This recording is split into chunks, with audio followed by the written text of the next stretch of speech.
Hello everyone, welcome back to Buried Files. Tonight we bring you 7 deeply disturbing true Christmas horror stories that will shatter the illusion of safety we associate with the most wonderful time of the year. These are not fictional tales designed for entertainment, but genuine accounts from individuals who discovered that darkness does not take a holiday. And sometimes the most terrifying moments occur when we are supposed to feel most secure. Each story has been gathered from first-hand testimonials, corroborated through witness statements, and verified against documented incidents. We will explore encounters ranging from predatory criminals who exploit holiday trust, to unexplained phenomena that defy rational explanation, to disturbing discoveries that reveal how thin the line between celebration and nightmare truly is. The Christmas season, with its traditions of welcoming strangers and lowering our guard, creates unique opportunities for horror to enter our lives. If you appreciate authentic horror content that confronts the genuine darkness lurking beneath festive lights and forced cheer, subscribe to Buried Files and activate the notification bell so you never miss our investigations into real terror. After you hear these harrowing accounts, share your own disturbing holiday experiences in the comments below. Now prepare yourself as we unwrap 7 Christmas stories that were never meant to be told around the fireplace.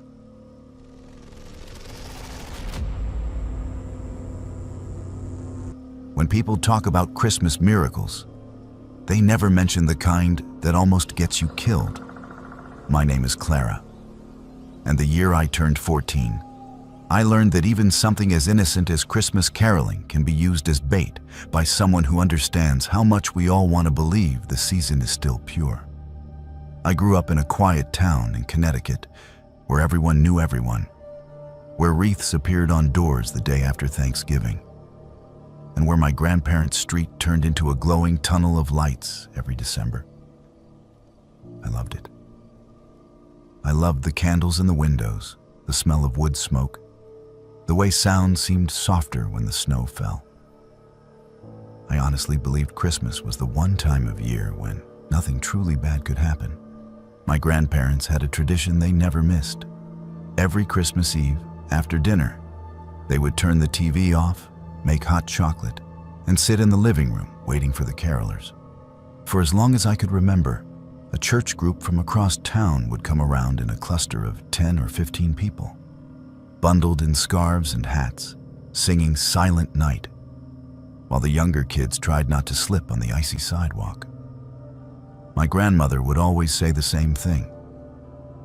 If you ever need proof there is still good in the world, listen to people singing in the cold for no reason, but to make strangers feel less alone. That year, I believed her. By the next morning, I never would again. It started snowing around 6 that evening. The flakes were big and wet, sticking to the window panes and turning the street into something out of a postcard. My grandfather was pretending not to doze in his armchair. My grandmother kept going to the kitchen for just one more cookie, and I was curled up on the couch with a blanket and a book I was not really reading. Every few minutes, one of us would peek through the curtains to see if any figures were moving out on the sidewalk. I kept imagining a crowd of bundled shapes, the faint start of "Oh, come all ye faithful" drifting in from the cold. The house felt safe and warm, the kind of safe that makes you careless. The doorbell rang a little after 9. It sounded too sharp in the soft quiet of the house, and all 3 of us jumped. My grandmother laughed, smoothing her sweater, and said, "That will be them." She told me to check the front window to see which group it was this year. I remember running to the window with this childish excitement building in my chest, pressing my face into the cold glass and breathing a cloudy circle into it. I expected to see a crowd. There was only one person standing on our porch. It was a girl, maybe a few years older than me. She was wearing a long dark coat and a red knit hat pulled low, with her hair tucked up underneath. Her cheeks were flushed from the cold, and she cradled a songbook in her gloved hands. She looked up as I peeked through the curtain and smiled, as if she knew exactly where my face was, behind the glass. There was nothing overtly scary about her, but something about a lone caroler on a night when there was always a group made my stomach tighten for a moment. My grandmother opened the door before I could say anything. A wave of cold air rolled into the living room. The girl's voice was soft but clear. "Good evening," she said. "Sorry to bother you this late. I am with the church group on Oak Street, but the others were not feeling well, so I decided to continue the route alone. Would you like to hear a carol?" My grandmother loved people too easily. She smiled at the girl the same way she smiled at the checkout clerks, the mailman, the kids selling candy bars for school. "Of course, dear," she said. Come, let us hear you."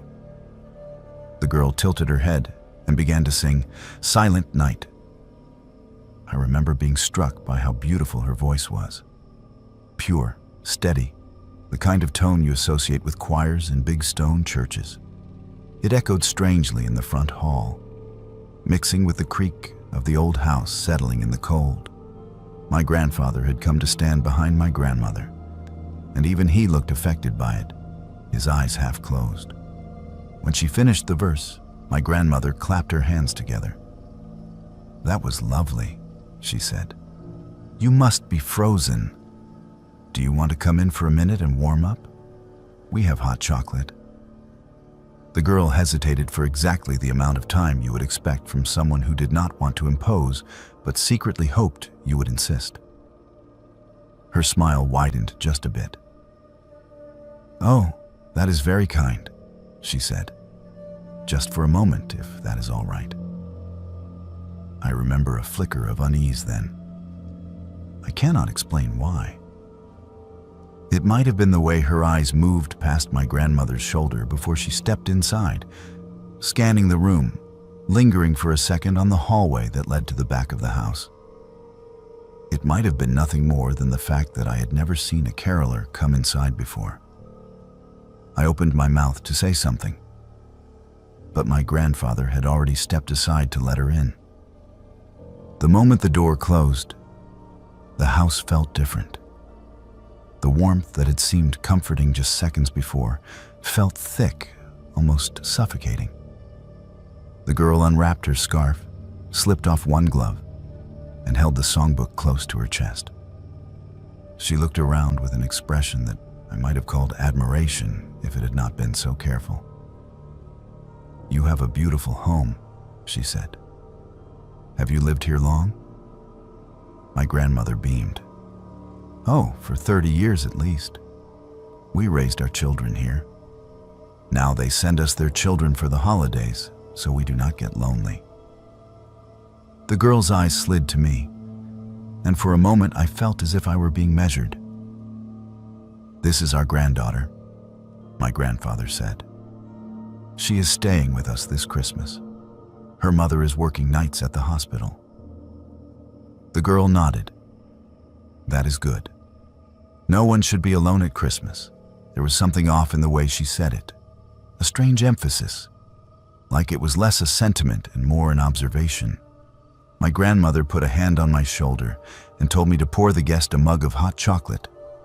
I went to the kitchen, pretending not to hurry. As soon as I was out of sight, I stopped and listened. The girl lowered her voice, but I could still hear snatches of it. "Always wanted to see inside this house. Here it is one of the oldest on the street." My grandfather chuckled. "Old, yes. The basement is older than the rest, but it is solid." "Basement?" the girl said.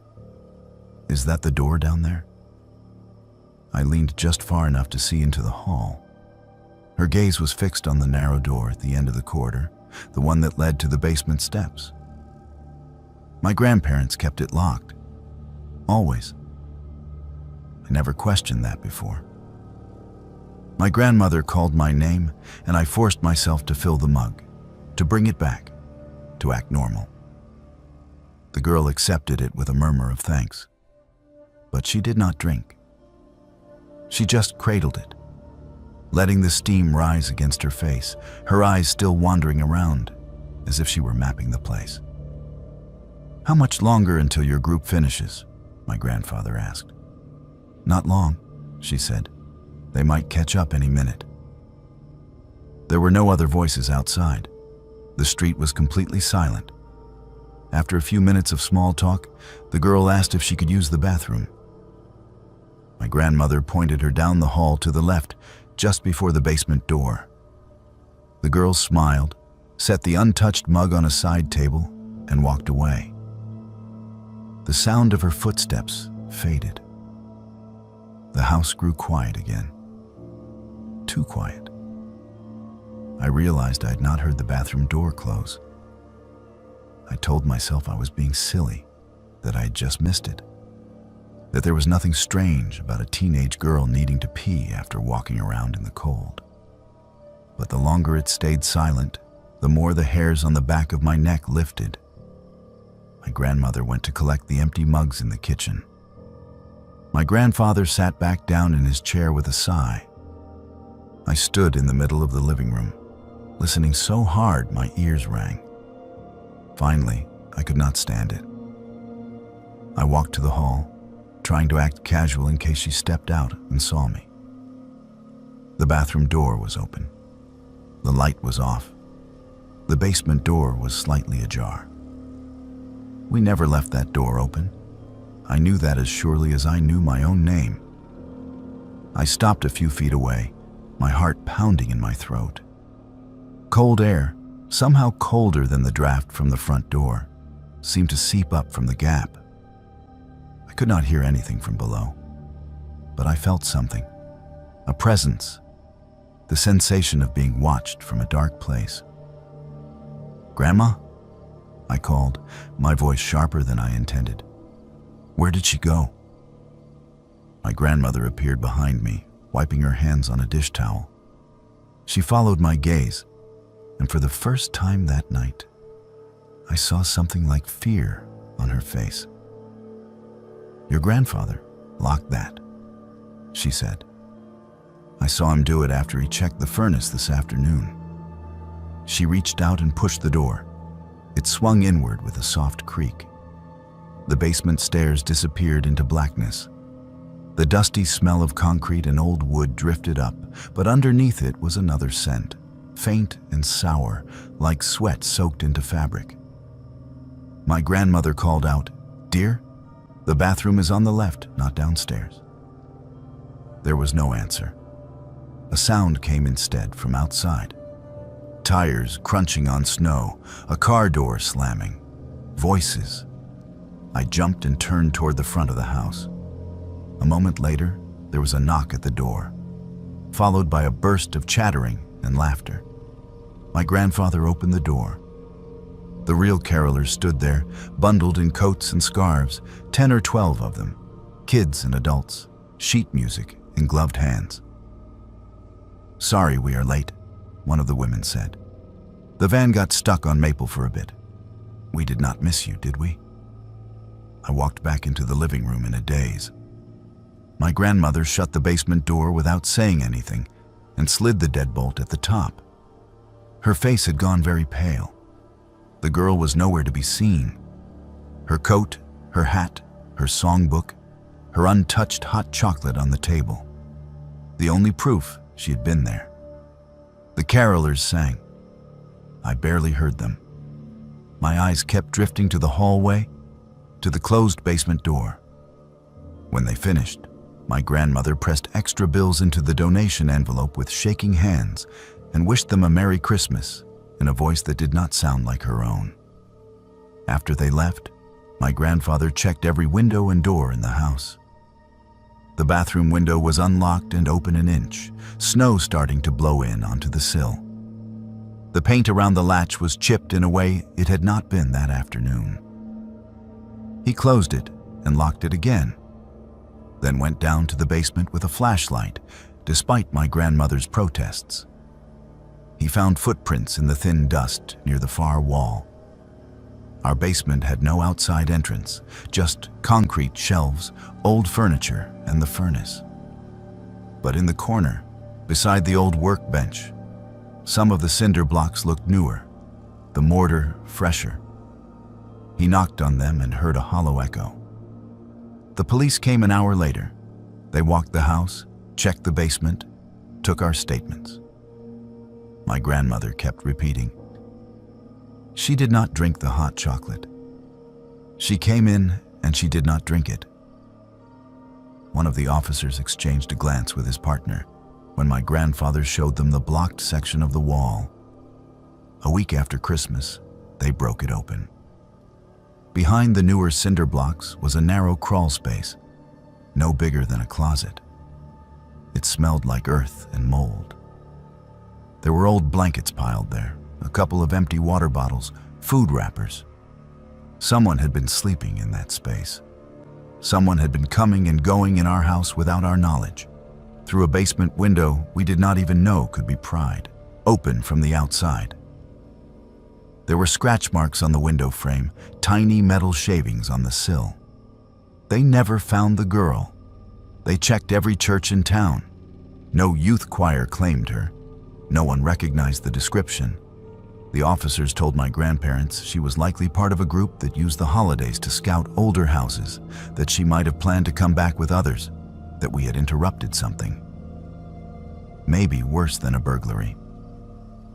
They asked my grandmother again why she had let a stranger inside. She cried for days after that. For a long time, I blamed myself for not speaking up sooner, for not trusting that uneasy feeling in my gut when I saw that she was alone, when I saw the way her eyes moved over the house like a blueprint. I still hear her voice sometimes when Christmas music plays, that clear tone wrapping itself around the word holy and twisting it into something else. We changed the locks. My grandparents sealed the basement window and installed a motion sensor light over the backyard. They stopped inviting carolers in after that. They would listen from the doorway, always with the chain on. My grandmother never gave that speech about proof of goodness again. Every Christmas Eve, when the snow starts to fall and the streetlights turn everything gold, I think about how close we came to sharing that house with someone we did not invite. Someone who had been waiting below our feet, listening to our footsteps overhead, memorizing our voices. People talk about Christmas miracles, like they are always about angels and bright lights. Mine was different. Mine was the sound of a van getting unstuck on Maple Street, and the sight of a group of real carolers arriving just in time to prove that the girl standing in our living room did not belong to any choir at all.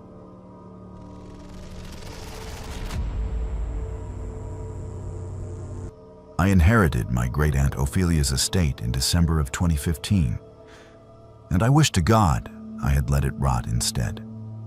The lawyers called me out of the blue on a Tuesday afternoon, saying a distant relative had passed and named me sole heir to her property in rural Vermont. I barely remembered Ophelia. She was my grandmother's older sister, someone whispered about at family gatherings but never really discussed. The few times I asked about her, my grandmother would get this tight look around her mouth and change the subject. All I knew was that Ophelia never married, never had children, and died alone in the same house where she was born. She was 93 years old. The house was even older.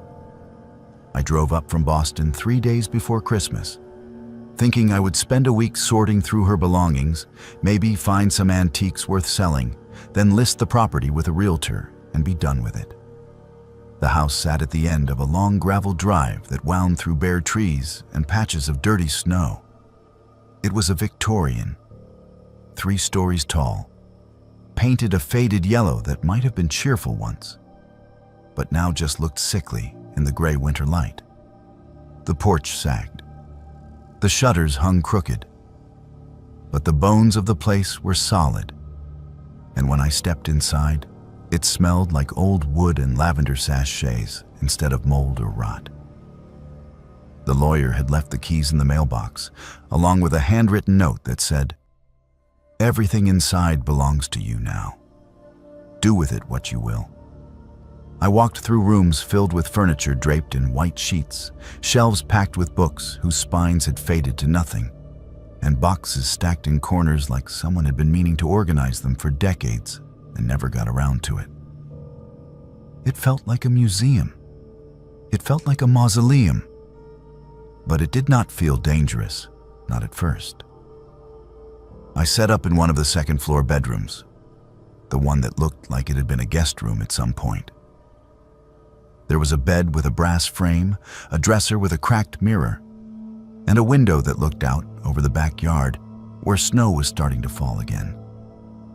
I made myself coffee in the ancient kitchen and started going through boxes, sorting things into piles. Keep, donate, trash. Most of it was trash. Old magazines from the 70s, receipts for things purchased half a century ago. Letters written in cramped handwriting I could not decipher. Then I found the photograph. It was in a wooden box tucked into the back of a closet on the first floor, wrapped in yellowed tissue paper. The frame was ornate, carved dark wood with floral details, heavy in my hands. The photograph itself was large, maybe 10 by 12 inches, and so clear it could have been taken yesterday, if not for the clothing. It showed a Victorian family gathered around a Christmas tree in what I recognized as the parlor of this very house. There were 7 people. A stern-looking man with a thick mustache, a woman in a high-collared dress, 4 children in their Sunday best, and in the background, half hidden behind the tree, a 7th figure. That figure was blurred, not like the camera had moved, but like the person themselves was vibrating, out of sync with the rest of the image. I could not make out a face, just a vague shape, human-sized, standing in the shadows near the doorway. Everyone else in the photograph was perfectly sharp. I turned the frame over. On the back, written in faded ink, it said, "Christmas 1891, the Hartwell family." I should have put it back. I should have left it in the box and forgotten about it. Instead, I brought it upstairs and set it on the dresser in my room, propped against the mirror. I told myself it was interesting, a piece of history, maybe worth something. But the truth is, I could not stop looking at it. That blurred figure pulled at my attention like a loose thread I wanted to tug. That night, I lay in bed staring at the photograph in the dim light from the hallway. The figure seemed darker than it had in the afternoon, more defined somehow, though that made no sense. I convinced myself it was a trick of the shadows and forced myself to sleep. The next morning, I woke up, made coffee, and passed the dresser on my way to the bathroom. I glanced at the photograph. The blurred figure had moved. I froze mid-step, my heart lurching.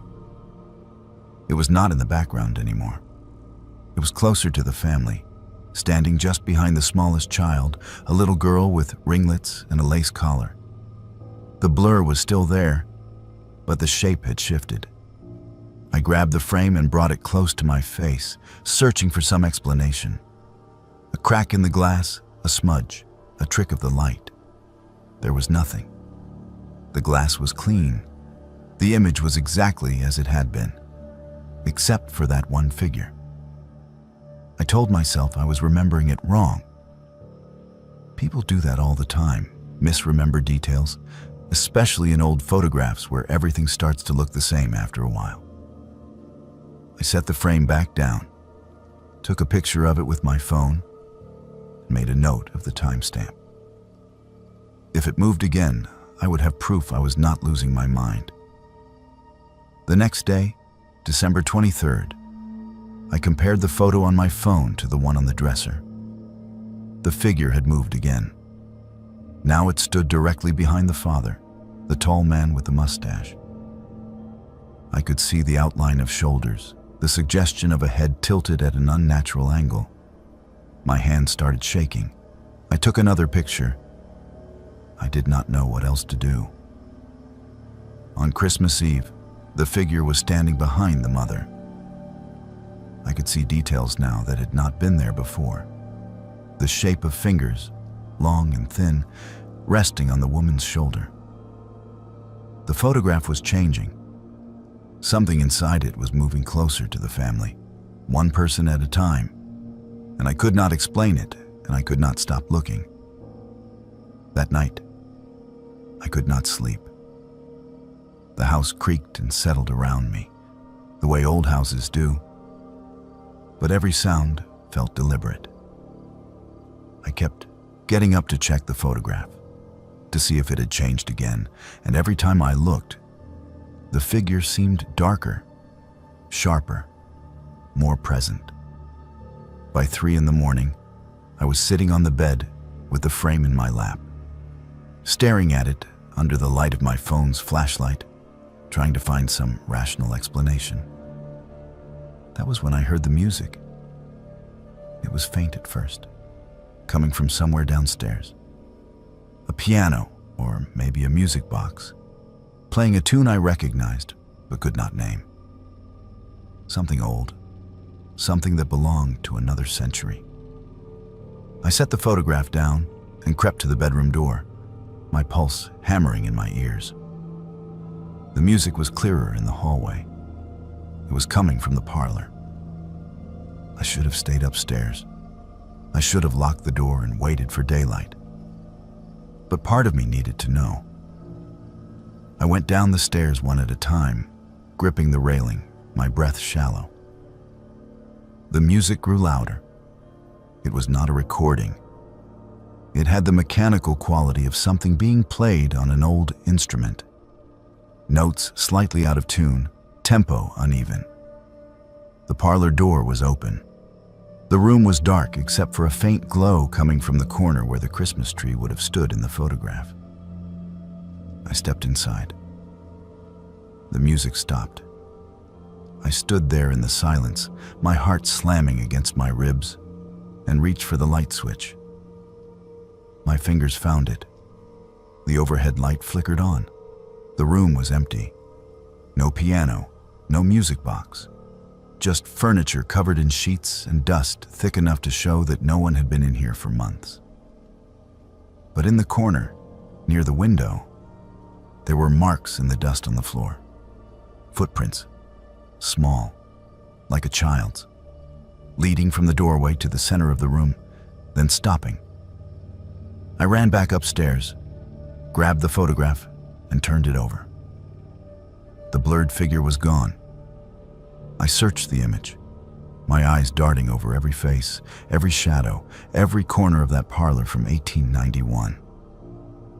The family stood frozen in their poses, smiling stiffly at the camera. But the figure that had been moving closer to them, day by day, was no longer there. I heard a sound behind me, a faint creak like weight settling on old floorboards. I turned. There was nothing there. Just the empty hallway, the dim light from the bedroom, the silence pressing in. But I could feel it. I could feel something watching me. Something that had been inside that photograph for more than a century and was not inside it anymore. I smelled it then. Decay. Not the musty smell of an old house, but something organic and rotten, mixed with the sharp green scent of pine needles. Christmas and death wound together. I did not pack. I dropped the photograph, left it lying face down on the floor, and walked out of that house with nothing but my phone and my keys. I got in my car and drove back to Boston without stopping, without looking back, my hands shaking so badly I could barely grip the wheel. I called the lawyer the next morning and told him to sell the estate as is, that I did not want anything from it, that he could keep whatever profit came from the sale. He tried to talk me out of it, said the house and contents were worth a significant amount, but I did not care. I told him I would sign whatever he needed me to sign, but I was never going back. He called me 2 weeks later. The house had sold to a couple from New York looking for a vacation property. They loved it. They thought it had character. He said they were planning to spend their first Christmas there next year. I did not tell him what I knew. I did not warn them. What would I even say? That a photograph had moved? That I heard music and smelled death? They would think I was insane. I searched for information about Ophelia after that. I wanted to know why she had stayed in that house for 93 years, why she never left, why my grandmother refused to talk about her. I found an old newspaper article from 1952, an interview with local residents about the history of the town. Ophelia was mentioned. The reporter asked her if she ever felt lonely, living in that big house all by herself. Her answer was 3 words: I am not alone. I found another article from 1984 about a fire that nearly destroyed the house. Ophelia refused to evacuate. Firefighters had to drag her out. When they asked her why she would not leave, she told them, "It will not let me." She died on Christmas Eve. Alone, according to the death certificate. But I do not believe that anymore. I still have the pictures I took on my phone, the ones that show the figure moving through the photograph day by day. I have looked at them exactly once since I left that house. I will never look at them again, but I will never delete them either. They are proof that I am not crazy. Proof that something was in that photograph. Something that Ophelia spent her entire life trapped with. And proof that I let it out. The new owners sent the lawyer a thank you card last Christmas. He forwarded it to me, thinking I might want to see that the house had gone to a good home. The card had a photo on the front. The couple, smiling, standing in front of the fireplace in the parlor. Behind them, on the mantel, I could see the edge of a wooden frame. They had found the photograph. They had put it back up. I wanted to call them. I wanted to warn them. But what would I say that would not sound like the ramblings of someone who had lost their mind? And maybe I am wrong. Maybe it was all stress and isolation and an overactive imagination. Maybe that figure is still gone, dissolved into whatever shadows it came from. But I do not think so. I think it waited in that house for more than a century, moving through that photograph 1 inch at a time, year after year, until someone finally let it out. I think Ophelia knew. I think that is why she never left, why she spent 93 Christmases in that house, keeping watch, keeping it contained. And I think it has found new people to stand behind now, new faces to move toward, one day at a time, while they hang stockings and trim the tree and never notice the figure getting closer in the photograph on their mantel. I hope I'm wrong.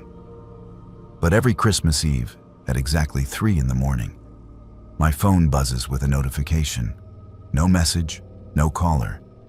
Just a push alert that wakes me from whatever restless sleep I have managed to find. And when I unlock the screen, just for a second before it goes dark again, I see an image I did not take. A photograph I did not save. It is me, standing in my apartment, and behind me, blurred and out of focus, there is something else.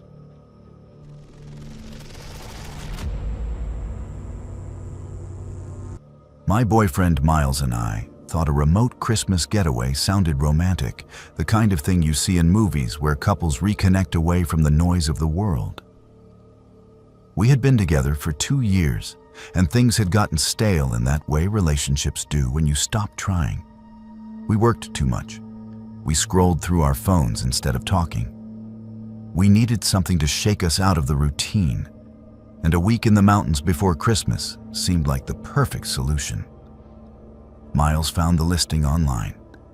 A restored lodge deep in the Appalachian wilderness. No neighbors for Miles. Nothing but forest and silence. The photos showed exposed beams, a stone fireplace, wide windows looking out over snow-covered pines. It looked like a postcard.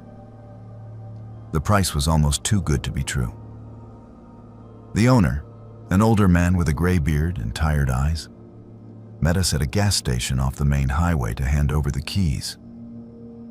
He did not say much, just gave us directions and a warning that cell service disappeared about 5 miles up the mountain road. Then, right before he got back in his truck, he turned and said something I thought was a joke at the time.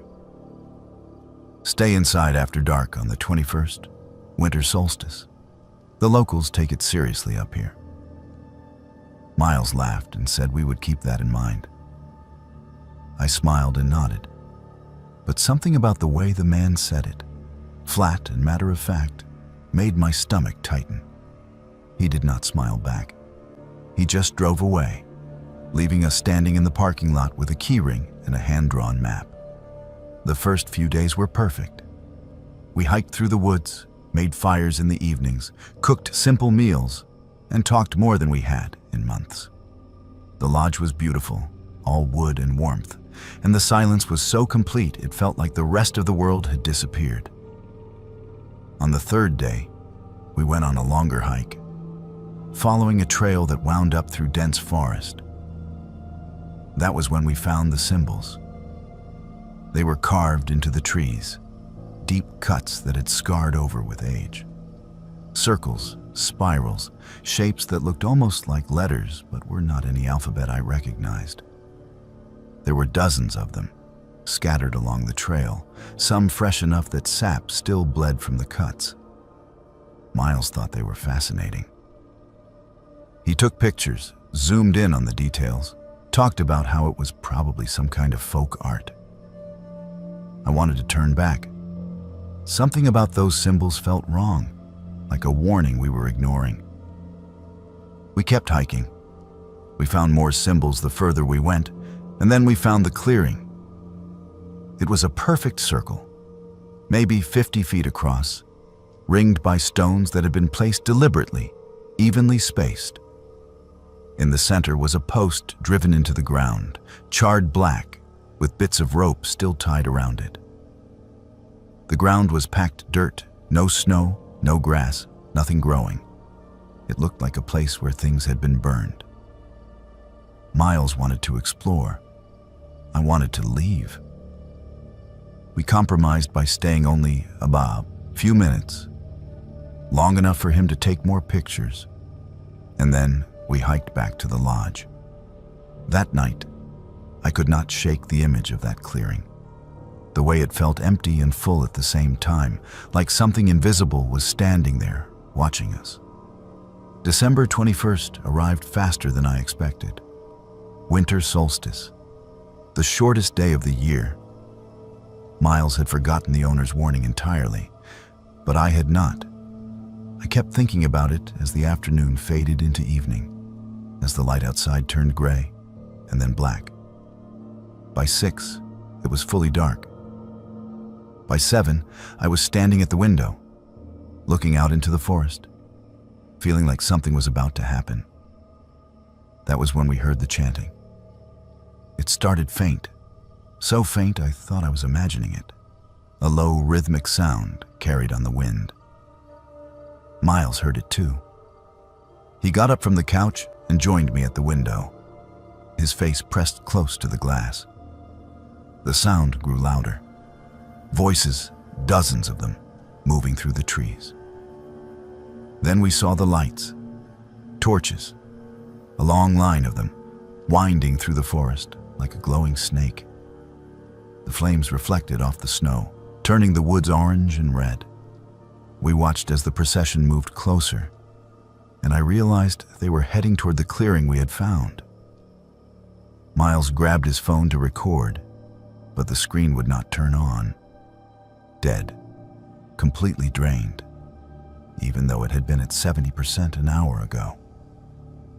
Mine was the same. No power, no signal. No way to call anyone or document what we were seeing.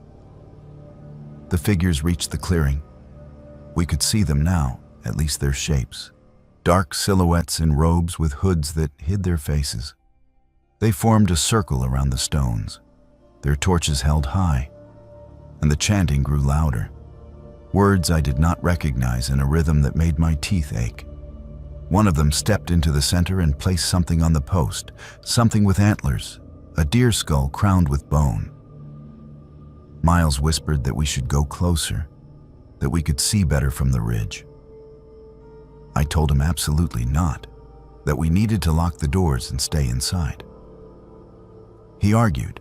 He said it was probably just some local tradition, some harmless solstice celebration, and we were being paranoid. I told him the owner warned us. I told him those symbols in the woods were not for decoration. We were still arguing when the chanting stopped. The silence that followed was worse than the noise. It was the kind of silence that meant something had hurt us. The figures in the clearing stood frozen, their torches flickering. And then, as one, they turned toward the lodge. I grabbed Miles by the arm and pulled him away from the window. I do not know if they saw us, but I was not going to wait to find out. We moved through the lodge, turning off every light, pulling every curtain, locking every door and window. The chanting started again, but this time it was closer, much closer. They were coming toward the house. I could hear footsteps now. The crunch of boots on snow, the murmur of voices speaking in that strange rhythm. Miles was breathing hard, his face pale, all his curiosity gone. We crouched in the kitchen, away from the windows, and listened as the sounds surrounded the lodge. They were everywhere, circling us. Then I heard my name. Not shouted, whispered. Dozens of voices, all saying my name in unison, drawn out and wrong like they were tasting it. Miles heard it too. He looked at me, his eyes wide and mouthed, "How do they know?" I did not have an answer. We had not told anyone in town our names. We had barely spoken to anyone except the owner. But they knew. They were calling me over and over, a chant within a chant. The footsteps stopped at the doors, at the windows. I could hear something scraping against the wood, a soft, dragging sound, deliberate and slow. Then something hit the door. Not a knock, but a thud, like someone had leaned their full weight against it. The hinges creaked. Miles started to cry. I held his hand and tried not to make a sound. The scraping continued for hours. The chanting never stopped. At some point, I realized they were placing things against the house, objects I could hear but not see, dragging them across the porch, stacking them against the walls. The smell of smoke began to seep through the cracks. Not wood smoke, but something organic, something that made my eyes water. I do not remember when I fell asleep. Exhaustion took over, or maybe my mind just shut down to protect itself. When I opened my eyes again, it was dawn. The gray light of morning filtered through gaps in the curtains. The house was silent.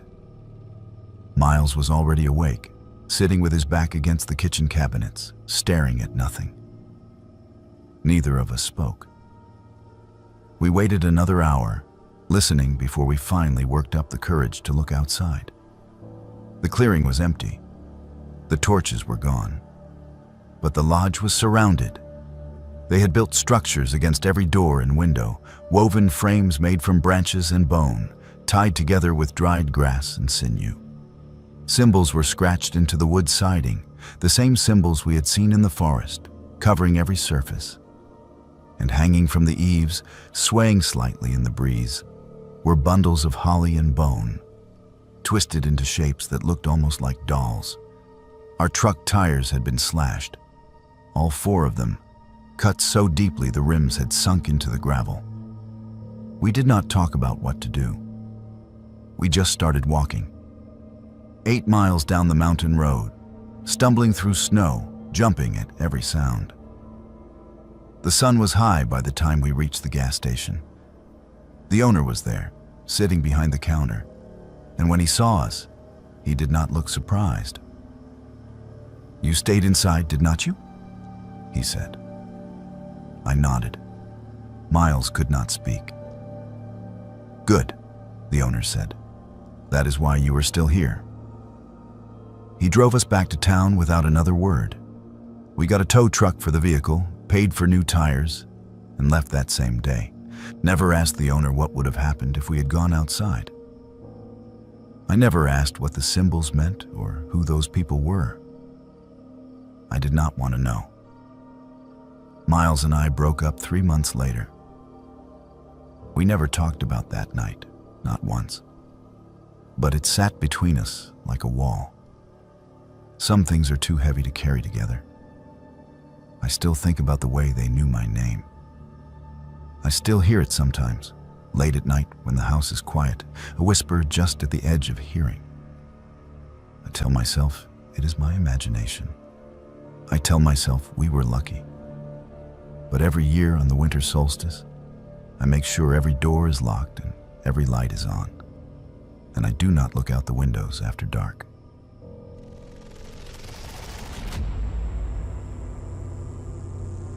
I took a seasonal job as an elf at the mall in December 2012, desperate for money to cover spring semester tuition. I was 19, a sophomore at the community college, and naive enough to think a job where I wore a green velvet costume and handed out candy canes would be harmless. The mall was one of those upscale outdoor shopping centers where everything cost too much, and families came to take pictures with Santa like it was a sacred tradition. They paid $12 an hour, which was good money back then, and the manager promised it would be easy work.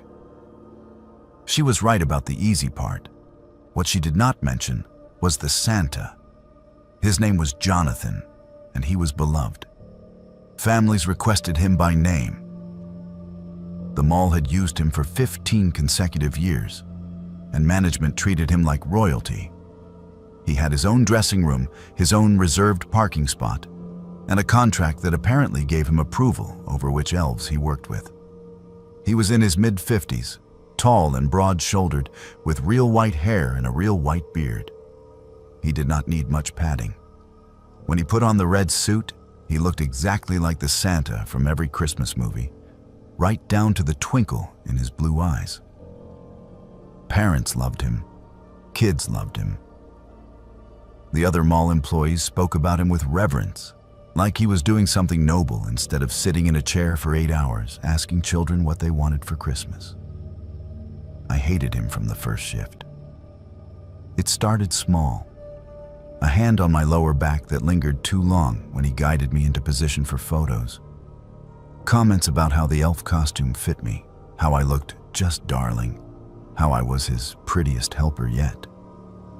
He stood too close when he talked to me, his breath warm on my neck, his voice dropping to a whisper that parents waiting in line could not hear. I told myself I was overreacting. He was a grandfather, a mall fixture, a man everyone trusted. I was just a broke college kid who needed the job. The other elves were 2 girls, both in their early 20s, and they barely spoke to me. When I tried to make conversation during our breaks, they would mumble something polite and walk away. I thought maybe they did not like me, that I had done something wrong. It took me a week to realize they were afraid, not of me, of him. One afternoon, the mall was slow. Families had thinned out after lunch, and we had a gap in the schedule. Jonathan told the other 2 elves they could take their breaks early. They left fast, almost running toward the food court. And suddenly, I was alone with him in the Santa workshop set. He smiled at me, that warm, grandfatherly smile, and said we should use the time to organize the prop area in the back. The prop area was a storage room behind the fake North Pole backdrop, filled with boxes of ornaments, extra candy canes, and rolls of wrapping paper. It was small and windowless, lit by a single overhead bulb. I did not want to go in there with him, but I could not think of a reason to say no that would not sound ridiculous. So I followed him. He closed the door behind us. The click of the latch made my stomach drop. I turned to look at him, and his expression had changed. The twinkle was gone. He was not smiling anymore. He just stared at me with his calm, appraising look, like he was deciding something. "You are a hard worker," he said. "I appreciate that." I mumbled a thank you and started moving boxes, trying to look busy, trying to fill the silence. "I have been doing this a long time," he continued. 15 years. Every year I pick one special elf, someone who really understands the magic of Christmas. My hands were shaking. I set down the box I was holding and turned toward the door. "I need to check on the line," I said. He stepped between me and the exit. "There is no line," he said. "I sent them away, remember?" He was close now, close enough that I could smell the peppermint on his breath and the stale sweat under his costume. He reached out and touched my hair, tucking a strand behind my ear. "You are special," he said. "I knew it the first day. You have that look, innocent, trusting, just like Emily, and Rachel before her, and the girl before that. I do not even remember her name." I felt the room tilt. He was telling me something, confessing, and he did not care that I could hear it because he did not think it mattered. He did not think I would do anything about it. "I have been doing this for 15 years, he said again, his voice soft and proud. "No one has ever said a word. Do you know why?" I shook my head, my throat too tight to speak. "Because I am Santa," he said, smiling now. "I bring in $50,000 in photo revenue every season. I am the reason families come to this mall instead of the one across town. Management knows that. They protect me. So even if you tried to say something, even if you ran out there right now and screamed, no one would believe you. I am a grandfather. I volunteer at the children's hospital. I have awards." He leaned closer, his hand sliding to my shoulder. "So, why do we not just make this easy?" he said. "You are my special elf this year. That is an honor. Other girls have understood that. I do not know what I would have done if my body had not reacted on its own." The fear hit me so hard and so fast that my stomach twisted, and before I could stop it, I vomited. Not politely, not a little bit. I bent over and threw up everything I had eaten that day, right onto his black boots. He jumped back, cursing, his face twisted in disgust. The spell broke. He was not calm anymore. He was angry, furious, yelling about how disgusting I was, how I had ruined his costume. He unlocked the door and shoved it open, shouting for someone to bring him towels. I ran. I did not grab my coat. I did not clock out. I ran through the mall, still in my elf costume, and I did not stop until I was in my car with the doors locked. I tried to report him. I went to mall management the next day, told them everything he had said, everything he had implied. The manager listened with a tight smile and then told me Jonathan had already filed a complaint about me. He said I had made inappropriate advances toward him and that he had to reject me, which was why I got sick. Stress, he called it, embarrassment. They fired me. They said my behavior was unprofessional and that I was clearly not a good fit for a family-friendly environment. Jonathan stayed. He finished out the season. He came back the next year and the year after that. I started looking for the other girls. Emily, Rachel, the one whose name he could not remember. I found them through social media, through old employee directories, through sheer stubborn determination. It took me 6 months, but I found 8 of them. 8 girls over 10 years, all with the same story. All told they were lying, all dismissed because Jonathan was Santa, and Santa does not do things like that. We reported him together. 8 statements, all consistent, all detailed. The local news picked it up. The mall could not ignore it anymore, not with that much attention. They let him go. Quietly, no charges, no arrest. Just a termination and a settlement offer if we signed non-disclosure agreements. Most of the girls signed. They wanted it to be over. I did not. I refused the money, and I told anyone who would listen what had happened. The mall threatened to sue me for defamation. They said I was damaging their reputation. I told them to go ahead. They never did. Jonathan disappeared after that. I do not know where he went. I do not know if he found another mall, another Santa gig, another set of elves to choose from. I hope he did not. I hope someone else recognized the look in his eyes and stopped him before he could start again. But I do not believe that. Men like Jonathan do not stop. They just move. Every December, I see mall Santas, and I wonder. I see the elves standing beside them, young girls in green velvet and striped tights, smiling for the cameras. I wonder if they feel that hand on their back that lingers too long. I wonder if they hear comments whispered just low enough that no one else can hear. I wonder if they are told they are special. And I wonder how many of them will report it, and how many will be told that no one will believe them because the man in the red suit is a grandfather, a volunteer, an institution. Because he is Santa, and Santa does not do things like that. I do not celebrate Christmas anymore. I have not since 2012.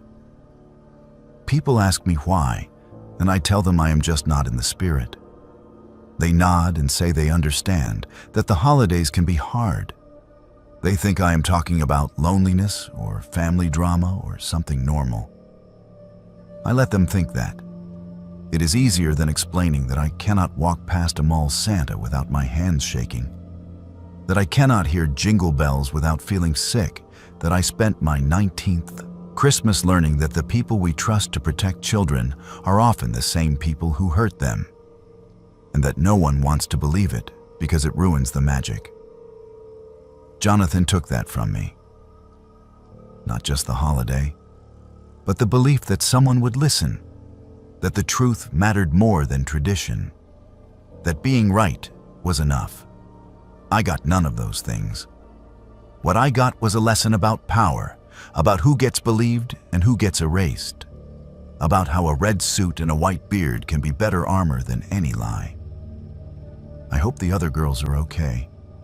I hope they found a way to move past it that I have not. I hope Jonathan is alone somewhere, forgotten, powerless. But every year when December comes and the mall decorations go up and I see those photos of smiling children on Santa's lap, I think about the girl standing just off camera in the green velvet dress, and I wonder if she is okay. I wonder if anyone has asked her. I wonder if anyone would believe her if she said she was not.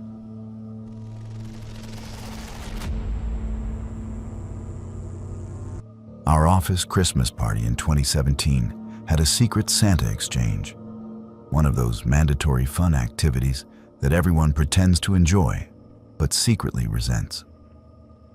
I was 26, working at a mid-sized marketing firm in Philadelphia, and I had been there just over a year. Long enough to know most people's names, but not long enough to really know anyone. The party was at a rented event space downtown, open bar, catered food, the whole corporate celebration package. We were supposed to bring our secret Santa gifts wrapped and place them under the tree by 8. The exchange would happen at 9, right before the speeches and awards.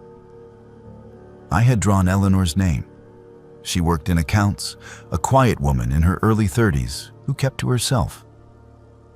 I had maybe spoken to her 3 times in the entire year, short conversations about deadlines or meeting rooms, nothing personal. I did not know what she liked, so I bought her a candle from one of those expensive stores. Something that smelled like vanilla and came in a glass jar with a ribbon. Safe. Impersonal. Exactly what you give to someone you do not know. I placed my gift under the tree when I arrived, grabbed a drink, and tried to blend into the background while my co-workers got progressively louder and drunker. At 9, our boss gathered everyone around for the exchange.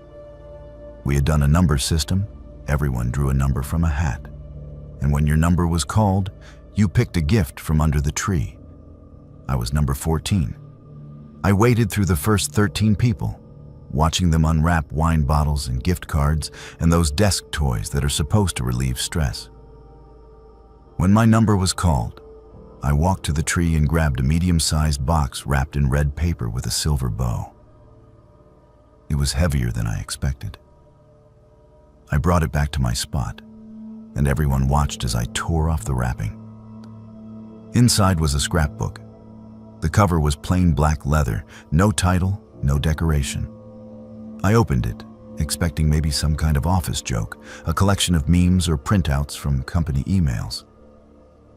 What I found instead made my hands go numb.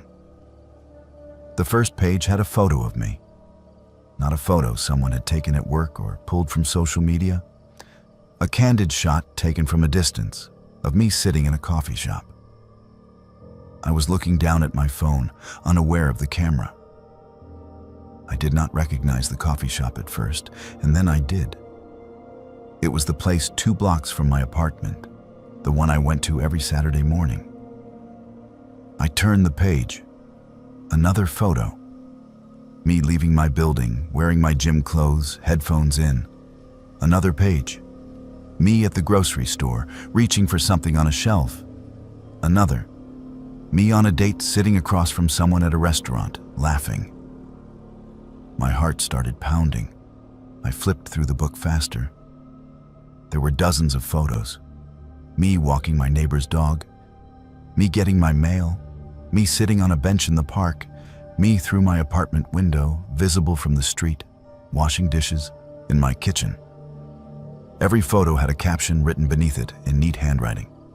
Dates, times, notes about what I was wearing, where I was going, who I was with. 7:42 a.m., coffee shop, black sweater, looked tired. 3:15 p.m., grocery store, bought wine, must be expecting someone. 9:30 p.m., kitchen, hair down, beautiful. Someone had been following me for months, taking pictures, writing notes, documenting my life. I looked up from the scrapbook, my vision blurring. The room had gone quiet. People were staring. Someone asked if I was okay. I could not answer. I held up the book, my hands shaking, and someone took it from me. I heard gasps, murmurs, the sound of pages turning. "What the hell is this?" someone said. Our HR director took the book, her face going pale as she flipped through it. She looked at me, then at the tree, then at the room full of people. "Who made this?" she said, her voice sharp. "This is not funny. Whoever did this needs to speak up right now." No one moved. No one said anything. The HR director checked the gift tag still attached to the wrapping paper. There was no name, just my number written in marker. She went to the sign-up sheet, the one where we had all written down who we drew for Secret Santa. My name was next to number 14. The person assigned to buy my gift was Eleanor. Every head in the room turned toward her. Eleanor was standing near the back, her face white, her eyes wide. She shook her head. "That was not me," she said. "I gave you a candle. I bought you a vanilla candle. I do not know what that is." "You were assigned to her," the HR director said. "I know," Eleanor said, her voice rising. "But I did not make that, I swear. I brought a candle. I put it under the tree this morning." Someone suggested checking the tree for another gift. We searched. There was no candle, no other gift with my number, just the scrapbook. Eleanor excused herself to the bathroom. She was gone for a long time, long enough that someone went to check on her. When they came back, they said Eleanor was sitting on the floor, crying, refusing to come out. I called the police. They came. They took the scrapbook. They interviewed everyone at the party. No one admitted to making it. No one had seen anyone place it under the tree. The event space had cameras, but they only covered the entrance, not the room where the tree was. The footage showed all of us arriving, placing gifts, mingling. Nothing unusual. They asked Eleanor to come down to the station. She agreed. She let them search her car. In the trunk, they found a camera with a telephoto lens. On the memory card were more photos, hundreds of them. Me at the coffee shop, me at the gym, me in my apartment, visible through the gaps in my blinds. Photos I had not seen in the scrapbook. Photos that were even more invasive, closer, more intimate. Eleanor broke down. She admitted she had been following me. Not since I started at the company, but since before. Since I interviewed. She said she saw me in the lobby that day, waiting to meet with HR, and she could not stop thinking about me. She said she just wanted to be close to me, to understand me, to be part of my life. She said she had never meant to scare me. The police asked if she had ever been inside my apartment. She hesitated. Then she nodded. Twice, she said. Just twice. She had taken my spare key from my gym bag one day at work, made a copy, and returned it before I noticed. She said she only went in when I was not home. She said she never took anything. She just wanted to see where I lived, to lie on my bed, to feel close to me. I felt like I was going to be sick. They arrested her, stalking, breaking, and entering. The company fired her the next day. I got a restraining order. She moved out of state a month later as part of her plea agreement. I never saw her again, but the damage was done. I moved 3 times in the next year. Every apartment I found, I would stay for a few months and then start to feel like I was being watched again. A shadow at the window.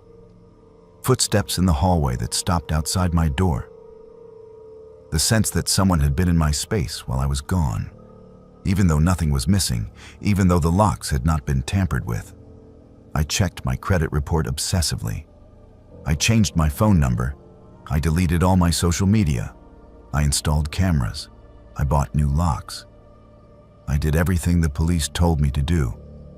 And still, I could not shake the feeling that she was out there, watching. The worst part was not knowing how long it had been happening before I found out. Months, at least. Maybe longer. How many times had she been in my apartment while I slept? How many times had she stood outside my window, watching me move through my own life, unaware that I was performing for an audience of one? I started checking every gift I received. Christmas, birthdays, anything. I would unwrap them slowly, carefully, looking for signs that they were not what they seemed. My friends thought I was paranoid. Maybe I was, but I could not help it. Eleanor sent me a letter from wherever she moved to. It arrived 2 Christmases after the incident. No return address, postmarked from somewhere in the Midwest. I almost threw it away without reading it. I wish I had. She wrote that she was sorry, that she had been getting help, that she understood now that what she did was wrong. But then, at the end, she wrote something that made my blood run cold. I still think about you every day. I still miss being close to you. I hope you are doing well. I hope you are happy. I hope you know that someone out there cares about you more than you will ever understand. I burned the letter. I reported it to the police, but there was nothing they could do. She had not threatened me. She had not violated the restraining order. She had just sent a letter. I have not celebrated Christmas since. I do not go to office parties. I do not do Secret Santa, When December rolls around and my co-workers start talking about holiday plans, I make excuses. I say I am busy. I say I have family obligations. I do not tell them the truth. The truth is that every time I see wrapped presents under a tree, I think about that scrapbook. I think about Eleanor sitting in her car outside my apartment, camera in hand, waiting for me to walk past a window. I think about her lying in my bed, in my space, breathing in the smell of my pillows. I think about how many months she watched me before I knew. I think about how close she got before anyone noticed. And I think about the fact that she is still out there, somewhere, thinking about me every day. Christmas is supposed to be about giving, about surprises, about the joy of receiving something from someone who cares about you. I learned that gifts can be weapons, that surprises can be violations, that someone caring about you without your consent is not love. It is terror wrapped in ribbon, wrapped in.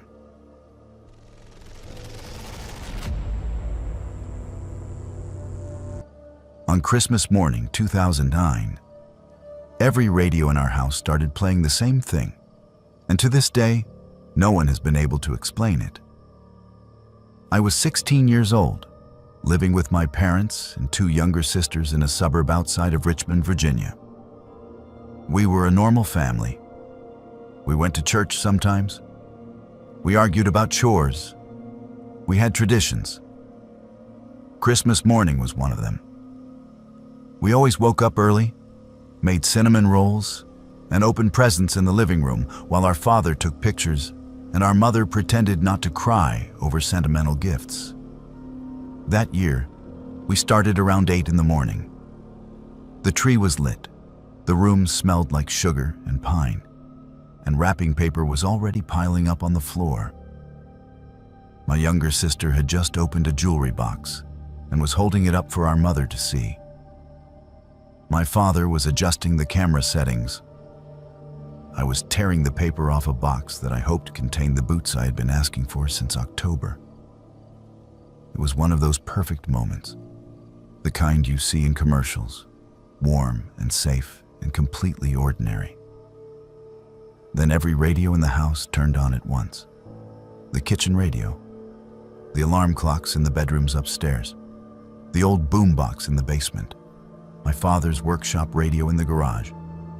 All of them simultaneously, broadcasting the same thing, not music, not static, a voice. It was a man's voice, deep and calm, with an odd accent I could not place. Southern, maybe, but not quite. Old-fashioned in the way he pronounced certain words, formal and careful. And he was talking about us. "Merry Christmas to the Harrison family," the voice said. "I hope you are enjoying your morning. I see the youngest has received the jewelry box. The pearls inside belonged to her great-grandmother, did they not?" My father dropped the camera. My mother stood up so fast she knocked over her coffee. We all looked at each other, frozen, listening. "And the middle child," the voice continued, "is hoping for boots. Black leather, size 7. They are in the box she's holding. I think she will be pleased." I looked down at the box in my lap. I had not opened it yet. I tore off the rest of the paper with shaking hands. Inside were the boots. Black leather, size 7. "The father is worried the camera batteries will die before he finishes taking pictures," the voice said. "They will not. He charged them last night, though he does not remember doing it." My father ran to the kitchen. We heard him yank the plug out of the wall. The radio kept playing. "That will not help," the voice said, almost gently. "I am not coming from the outlet." My mother grabbed the cordless phone and started dialing 911. Her hands were shaking so badly she had to try twice. She held the phone to her ear and waited. Nothing. No dial tone, no ringing. Just silence. "The phone lines are fine," the voice said. "But I would prefer you not call anyone just yet. I only have a little time, and I have been waiting so long to speak with you." My youngest sister started to cry. My mother pulled her close, wrapping her arms around her like she could shield her from the voice. My father came back into the room, his face pale, holding the kitchen radio. It was unplugged, the cord dangling, but the voice was still coming from the speaker. "How is this happening?" my father said, his voice cracking. "I have been here a very long time," the voice answered, as if it had heard him. "Watching, listening. I know this house better than you do. I know the creak in the floorboard outside the master bedroom. I know the loose tile in the upstairs bathroom. I know the way the light comes through the kitchen window at dawn." My father set the radio down on the coffee table and backed away from it. We all stared at it, this ordinary object that had become something impossible. "I know about the dog," the voice continued, and my mother made a small choking sound. "The golden retriever you had when you first moved in, Bailey. She died 3 years ago this past November. Cancer. You buried her in the backyard under the oak tree. The youngest still visits the spot sometimes." My sister was sobbing now. That part was true, all of it was true. "I miss her too," the voice said, and there was something in the tone, something almost sad. "She used to sleep in the hallway at night. I would watch her dream." "Who are you?" my father shouted at the radio. "What do you want?" There was a pause, a crackle of static, and then the voice came back, quieter this time. "I do not know anymore," it said. "I have been here so long that I have forgotten. I think I was someone once. I think I lived in this house, or maybe I died in it. The details are gone. But I remember Christmas. I remember the feeling of it, the warmth, the family. I do not have that anymore. So I borrow yours." "You have been watching us?" my mother said, her voice barely above a whisper. "Every year," the voice said. "Every Christmas morning. I watch you open your gifts. I listen to you laugh. I remember what it was like to be part of something. Just for a little while, I am not alone." My skin was crawling. The idea that something had been in our house, watching us, for years, and we had never known, made me feel sick. "Where are you?" I asked, my voice shaking. I do not know why I asked. I do not know if I wanted an answer. The voice paused again, longer this time, as if it was thinking. "Closer than you think," it finally said. "Further than you would believe." The room felt colder. I pulled my knees to my chest, suddenly aware of every shadow, every corner, every space where something could be hiding. "I do not mean to frighten you," the voice said. "I know that I do. I know that this is wrong, but it is the only thing I have left. One morning a year, I let myself be part of your family. I let myself pretend that I belong. You need to leave," my father said, his voice firm despite the fear in his eyes. "You need to leave us alone."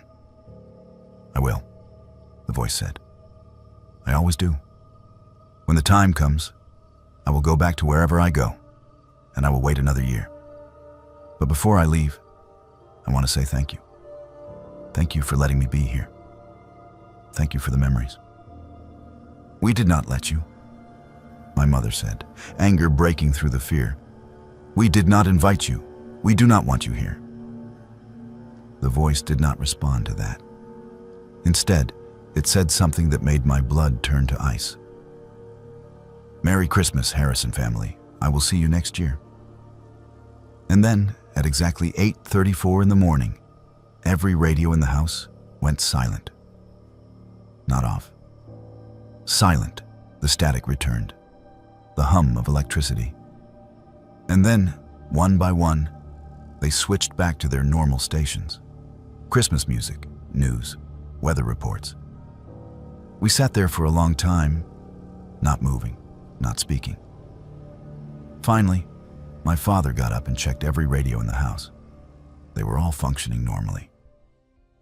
He called the phone company. The lines were fine. He called the police. They came, took a report, asked questions we could not answer. They checked for signs of a break-in. There were none.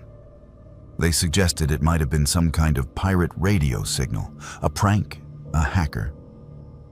But they could not explain how it had come through radios that were not plugged in. They could not explain how the voice knew details about our family that no one outside our house could have known. We never found an explanation. We had the house blessed by a priest. We replaced all the radios. We did everything we could think of to make ourselves feel safe again. But every Christmas morning since, we gather in the living room at 8, and we go quiet. We do not open presents. We do not turn on the radios. We just sit and wait, listening to the silence, waiting to hear if Hugh comes back. He never has. But I think about him. I think about what he said, about being alone, about borrowing our family for one morning a year because it was the only thing he had left. I think about the fact that someone has been in our house for years, maybe decades, watching us live our lives, and we never knew. I think about the way he knew Bailey's name, the way he knew where she was buried, the way he said he missed her too. I moved out when I turned 21. I live 3 states away now. I have my own apartment, my own life, my own traditions. But every Christmas morning, I unplug every radio in my home. I turn off my phone. I sit in the silence and I listen. I have never heard his voice again. But sometimes, when the house is very quiet, I feel like I am not alone. Like something is watching me, not with malice, but with longing.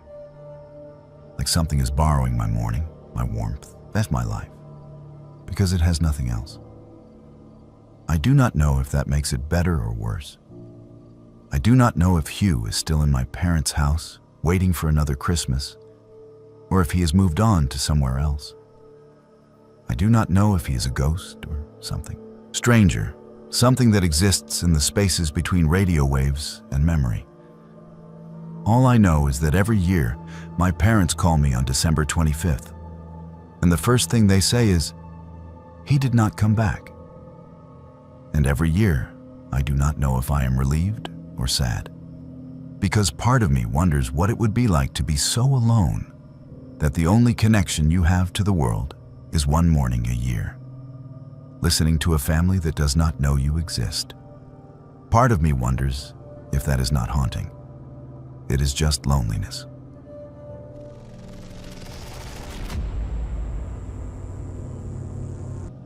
I bought a vintage snow globe at an estate sale 3 days before Christmas 2020, and I have spent every day since then wondering if I actually made it back out. The sale was in an old neighborhood in Baltimore, one of those streets where the row houses lean slightly toward each other like they are sharing secrets. The house belonged to a woman named Rosalie, who had died alone on Christmas Eve the year before. Her relatives were selling everything, furniture and dishes, and decades of accumulated belongings, all laid out on tables in rooms that still smelled faintly of lavender and dust. I collect vintage Christmas items, ornaments, postcards, anything with that particular quality of old holidays, when decorations were made of glass and paper instead of plastic. I was looking through a box of tree toppers when I saw the snow globe sitting on a side table, half hidden behind a stack of books. It was beautiful. The base was carved wood, dark and heavy with details that had been worn smooth by years of handling. Inside the glass dome was a Victorian parlor scene, a family gathered around a Christmas tree. The figures were incredibly detailed, painted with care, their faces tiny but distinct. A father, a mother, 4 children in old-fashioned clothing. The tree was decorated with miniature ornaments, no bigger than pinheads. Snow was suspended in the liquid, real flakes, not the plastic glitter you see in modern globes. I asked the woman running the sale how much she wanted for it. She looked at it for a long moment, her expression unreadable. "That belonged to Rosalie," she said. It was the only thing she kept on display year-round. She never packed it away with the other decorations. "It is beautiful," I said. "She was not," the woman said. "Beautiful, I mean, or happy. I am her niece, and I only saw her smile once in my entire life, at my wedding. And even then, it looked like it hurt her." I did not know what to say to that, so I just waited. $10, the woman finally said. "Take it. I do not want it in my house." I paid and wrapped the globe carefully in newspaper. I brought it home and set it on the mantel in my living room, next to the garland and the candles. It looked perfect there, like it had always belonged. That night, I shook it. I do not know why. It is what you do with snow globes. You shake them and watch the snow fall.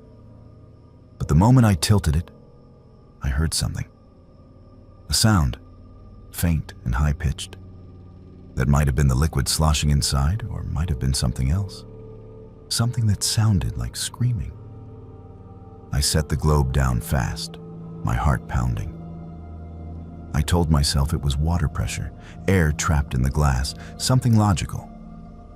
But when I looked at the scene inside, the figures seemed different. The mother, who had been facing the tree, now seemed to be turned slightly toward the glass. Her mouth, a tiny painted dot, looked open. I did not shake it again that night. The next morning, I picked it up to examine it in better light. The figure had moved. I was sure of it.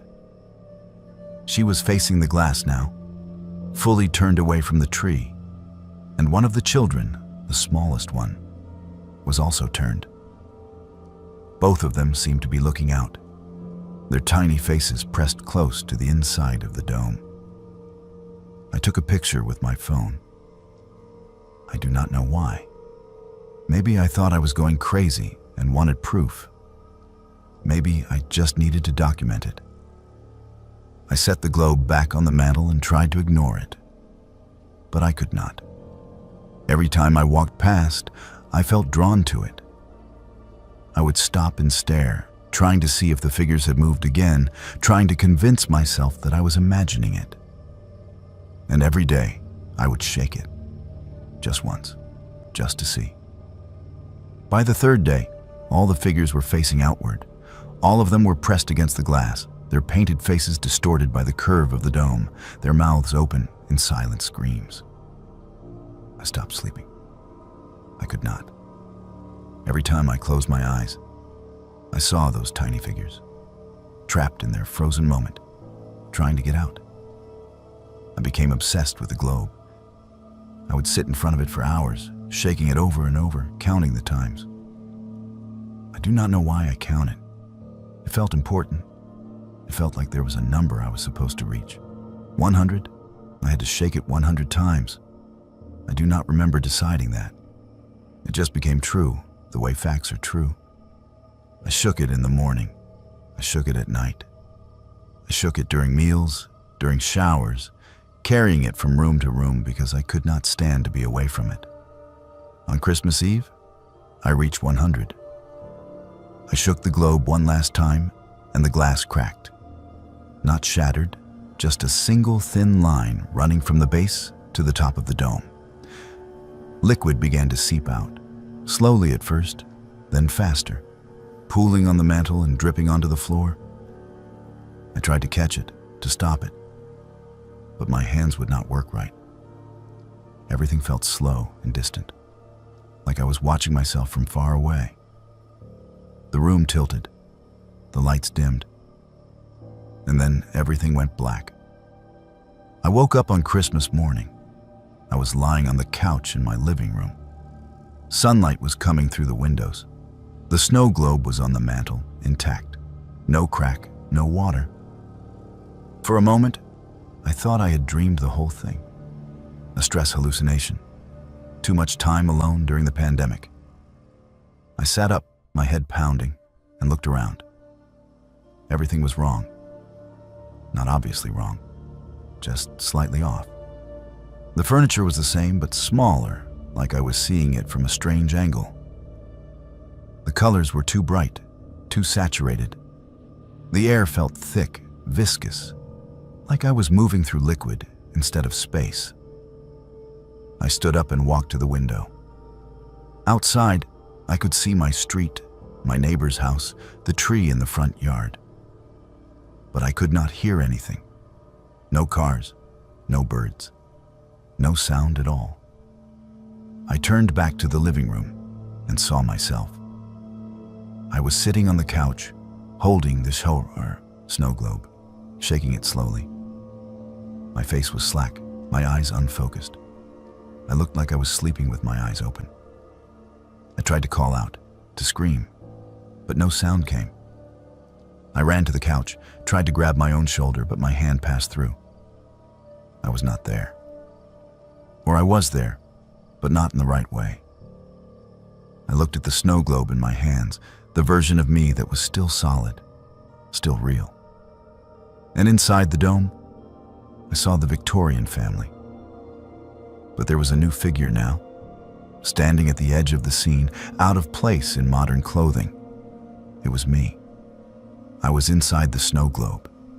I blinked, and I was back in my body. Solid, real, sitting on the couch with the globe in my lap.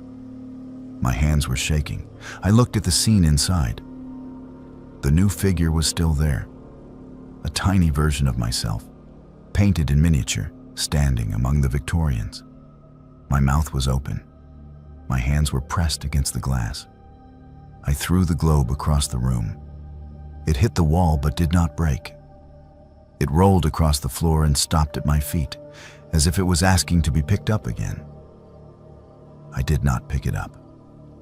I grabbed a trash bag, shoved the globe inside, and took it out to the alley behind my building. I threw it in the dumpster and went back inside. I locked the door. I turned on every light. I tried to convince myself it was over. 3 days later, the woman from the estate sale called me. I do not know how she got my number. I had paid cash. "Do you still have the snow globe?" she asked. "No," I said. "I threw it away." There was a long pause. "That is a shame," she said. "I have another buyer, someone who wants it very badly. She says there is a way out if you are willing to let someone else take your place." I hung up. I did not ask who the other buyer was. I did not ask how she knew. I burned the trash bag before the garbage truck could take it. I watched the flames consume the globe, watched the glass crack and melt, watched the tiny figures inside blacken and curl. But sometimes, late at night, I catch my reflection wrong. In a window, in a mirror, on the black screen of my phone. And it looks like I am seeing myself through curved glass, distorted and distant. And I wonder if I really made it out.